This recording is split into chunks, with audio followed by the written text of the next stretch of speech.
now we have one candidate for sheriff, Jon VanGesen.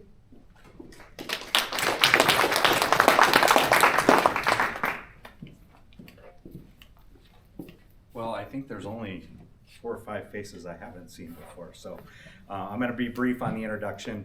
One thing I wanted to point out, last time Scott and I were together in November, we had a brief conversation after that meeting, and one of the things that I brought up was the death resulting delivery of narcotics that the state of Idaho was lacking. House Bill 406, which was passed, included that, and it also included the trafficking mandatory minimums for fentanyl.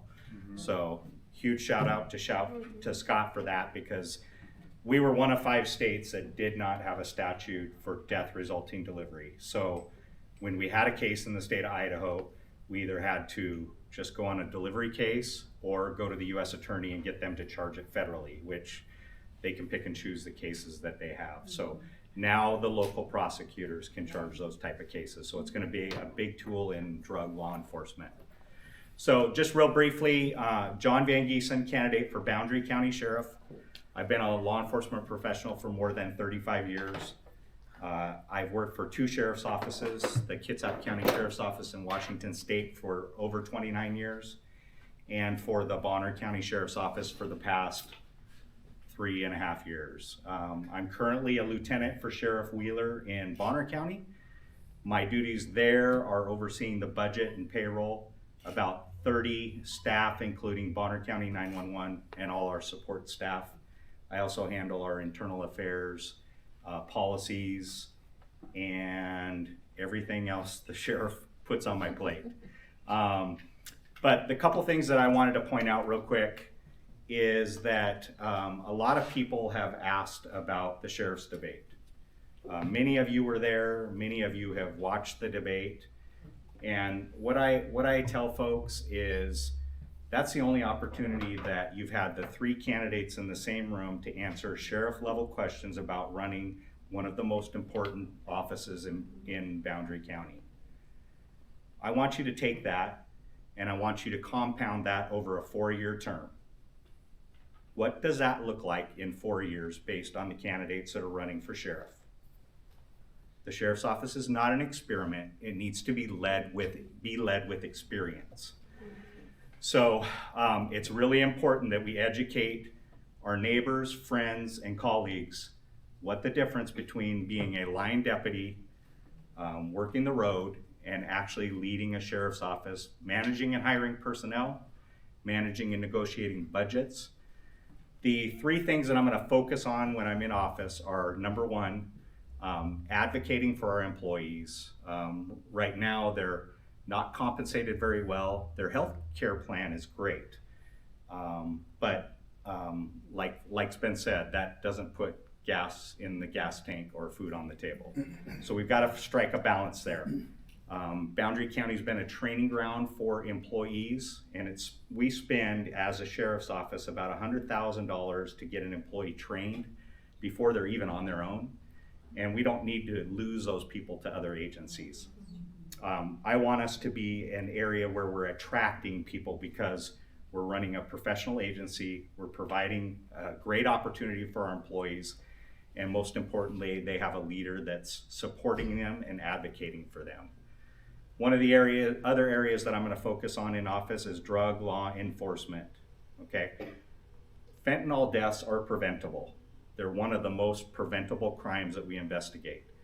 And in meeting with the elected prosecutor, we need to make this a priority. And now that we have additional legislation on mandatory minimums for fentanyl, the death resulting for all the drugs, cocaine, methamphetamine, heroin, and fentanyl, we now have tools to be able to take down those networks instead of just arresting a guy for a bag of dope in their pocket. That doesn't deal with the entire problem. And with my over 15 years of drug law enforcement experience, from working undercover for 12 years on a drug task force to being commander of that drug unit the last 3.5 years of my career, and to working cases from our small city down to the Mexican border and taking out the entire networks, nobody in this community has that type of experience to share with their staff, to give them the tools and resources to do that job. And if we don't do it now, we're gonna see the effects of that in 4 or 5 years, or as soon as a year from now. So that's gonna be my focus. And then the other thing that I'm gonna do when I'm in office is we've got to finalize the plans for the new jail. It's gonna come down to what the community wants, because it's your choice. It's your choice as sheriff to pick the sheriff, and it's your choice of how much money you want the county to spend to build a new jail. But it's one of the things that we're required to do. We have to provide a safe place where our 911 dispatchers, by the way, it's National Public Safety Telecommunications Officer Week. So, you know, it's 1 week that we honor those folks on the other end of the phone line that we don't see, that could be resolving the very most deadly situation over the phone, or hearing somebody take their last breath, or having to give instructions over the phone for a small baby that's receiving CPR. You know, they do so much for our community. They provide so many services to all our fire districts as well as our ambulance and the other jurisdictions. So if you happen to see a dispatcher or know of one, reach out to them and thank them, because quite often it is a very thankless job, and this is 1 week we get to honor them. So in closing, I know a lot of you know that I've had a very difficult personal week. Everything is great.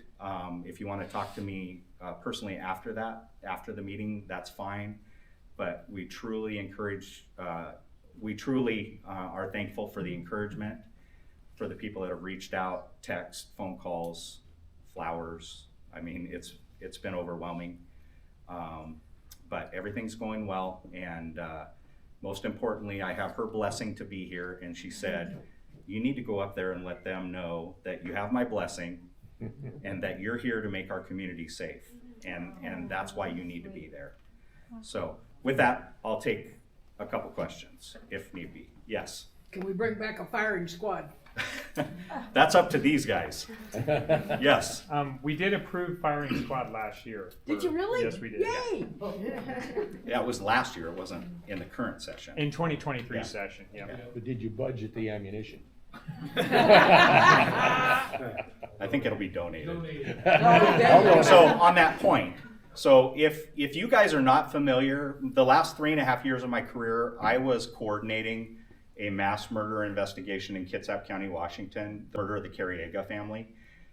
Those 3 defendants were convicted last Friday of the murder, and they face in Washington state life without the possibility for parole ×3 because of all the aggravated factors. They killed 2 16-year-old boys. They killed their mother. They tried to destroy that house. They kidnapped the father, held him hostage, tortured him, probably ripped off cocaine and money from him, and then burned him in a truck in another county. If you go to my website, there's several of the Washington's Most Wanted Fox, because they were integral in helping us get tips out to the public. I was the public information officer on that case for the last 3.5 years, and we tailored our message to specific people throughout that investigation to create tips that would help us solve the case, and it worked to a T. So take a look at that. It just something near and dear to my heart, because Carly, who's the mother of Hunter, the 16-year-old that made the 911 call, when I went over and when they made the arrest in June of 22, she's like, you came all the way from Idaho for this?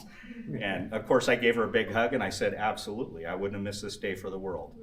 And that was going up against a national officer for the Bandito Motorcycle Club, which was one of the murderers, a local chapter sergeant at arms, and then a brother of one of the suspects. So those were the 3 men convicted last week. Scott. Fentanyl in Boundary County, what kind of proliferation is it up here right now that you know of? Yeah, well, because they're doing mostly possession cases. And so depending on the criminal history of those folks, they're not really getting a lot of, I heard from a sister of one of, her sister was arrested 2-3 times for possession. they kept dismissing the cases, or she would get minor sentence. She always went back. She ended up dying in Bonners Ferry. For those of you that aren't familiar with a lot of the drug cases, jail's one of the times that we can get them separated from the drugs and keep them safe. But when they get out, it's also a high potential for overdose deaths, hospitalization, and then when they come out of custody. So to know how bad it is right now, we're not getting a true picture of it because of the lack of enforcement that's taking place right now. If you arrest somebody for possession, they're arrested for possession, they go to jail. Well, what did we find out about the network that's distributing to that person? Very little, because those people aren't being investigated completely and prosecuted. So, and that's part of my focus, is to go after that entire group, because it doesn't do anything if we take off 12 addicts for possession of fentanyl and we haven't taken off their dealer that's supplying those 12 folks. That's what we need to stop. And then we need to send it down to Spokane so they stop the guy there, and Tri-City so they stop the guy there. Like I said, it's about taking out the entire, not just the back end of the snake, but that entire network, the entire body. So. Any other questions for Jon? Thank you. Thank you, Jon.